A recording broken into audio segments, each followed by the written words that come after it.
semuanya, jadi di video kali ini saya akan coba bahas beberapa soal TOEFL yang berkaitan dengan apositif ya. Karena di video sebelumnya saya sudah bahas materi tentang apositif. Jadi untuk praktisnya saya akan coba bahas beberapa soal mengenai apositif. Oke, kita langsung aja ke soalnya.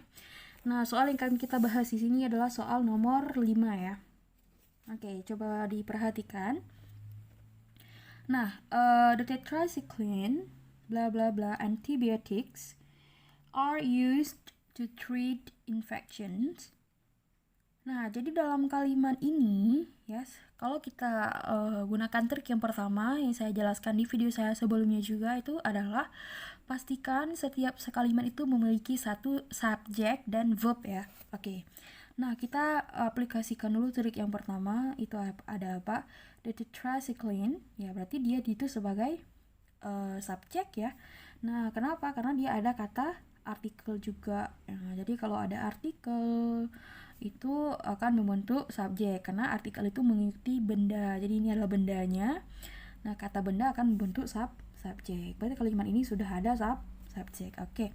Kemudian cari verbnya ya. Verbnya yang mana? Are used to treat infections ya. Are used. Nah, jadi ini adalah verb 3 ya. Ini adalah bentuk pasif. Nah, jadi sudah ada verbnya. Kemudian masih ada yang harus kita isi ya. Nah, jadi kelanjutan yang video sebelumnya, perhatikan tanda koma yang terletak setelah subjek. Nah, kalau ada tanda koma yang terletak setelah subjek itu namanya adalah apositif. Jadi ingat, apositif itu tidak lagi membentuk verb. Ya, dia sebagai penjelas aja dari subjeknya. Jadi kita akan pilih mana sih kata-kata atau pilihan dari sini yang menjelaskan the tetracycline ini. Ingat ya, dia tidak lagi membentuk klausa, dia tidak lagi membentuk subjek verb. Oke, kalau kita pilih yang A ya, are a family of. Nah, jelas ini salah karena dia sudah membentuk be verb lagi di sini, ya kan, salah. Karena being a family, being itu menjadi to be juga, ya kan, be verb ada verbnya juga salah. Kemudian a family of. Nah, a family of ini adalah satu rumpun atau keluarga dari antibiotik ya. Mungkin si tetracycline ini mungkin adalah satu nama obat ya kan. A family of. Jadi adalah penjelas. Ini akan menjadi penjelas dari kata the tetracycline. Kan jawabannya adalah yang C. Kalau di their family is, ini akan membentuk satu subjek lagi, kemudian satu verb. Jadi seperti itu. Jadi kalau ada koma setelah subjek, maka itu akan membentuk apositif. Ingat, apositif itu hanya sekedar penjelas saja, tidak membentuk verb lagi atau klausa lagi ya. Oke, kita akan lanjut ke soal selanjutnya.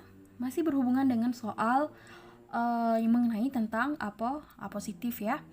Oke, soal selanjutnya adalah Henry Adams, born in Boston, bla bla bla, famous as a historian and novelist.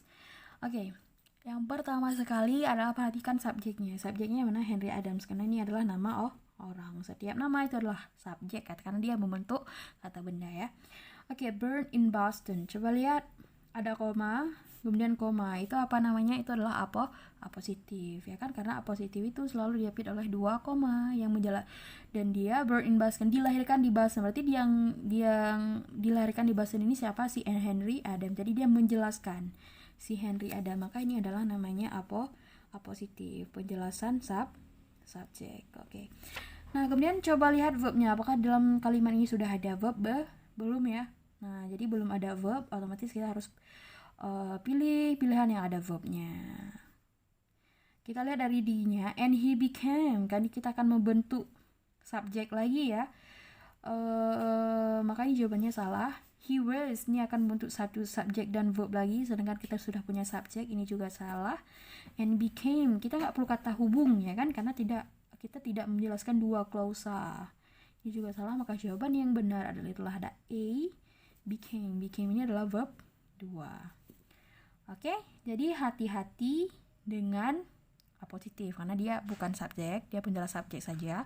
Kemudian pastikan setiap kalimat itu memiliki satu subjek dan satu verb. Oke.